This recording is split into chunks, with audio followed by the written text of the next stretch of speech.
Bonjour mesdames et messieurs, et bienvenue à cette édition d'information sur Camer TV Info, la chaîne d'analyse de l'actu au Cameroun. Ne rien taire pour plaire, ne rien dire pour nuire est notre credo. Voici pour commencer le titre de cette édition.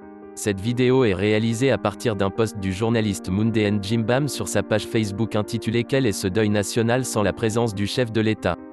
Mais avant de détailler l'intégralité de son contenu, veuillez prendre 3 secondes pour vous abonner à nos pages Facebook Camer TV Info ou sur YouTube Camer TV Info. Un like pour une souscription à nos médias pour ne rater aucune de nos futures publications est fortement conseillé. Voici la teneur du post dans son intégralité. Quel est ce deuil national sans la présence du chef de l'État? Je suis de ces Camerounais qui ne veulent plus les larmes de crocodile de la Sanaga. De ces Camerounais qui assument les injures et les dénigrements mais qui ne veulent plus les parjures et les boniments.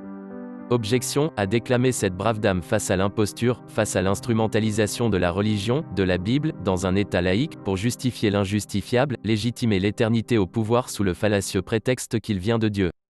Non, un président qui tweete en lieu et place d'un déplacement sur le terrain n'est pas guidé par Dieu mais par son orgueil. Non, ceux qui ont fait croire à Paul Biya que nous étions à son service et qu'il pouvait se dérober au substrat de sa tâche, déléguer tout le temps ses prérogatives lors de drames nationaux, sont des serfs du pire, ils déshonorent la fonction. Et rien ni une justification par Dieu ni une pirouette tirée d'un quelconque livre religieux ne peut légitimer de telles choses. Attendre 48 h, après un carnage d'enfants dans une école, pour faire un tweet, est une faute, et cela ne vient pas de Dieu mais de celui qu'on a fait. Dieu a étourdi par notre servitude volontaire. Rester des années sans mettre le pied, sans une visite dans les zones en guerre du Nord-Ouest et du Sud-Ouest est un manquement grave.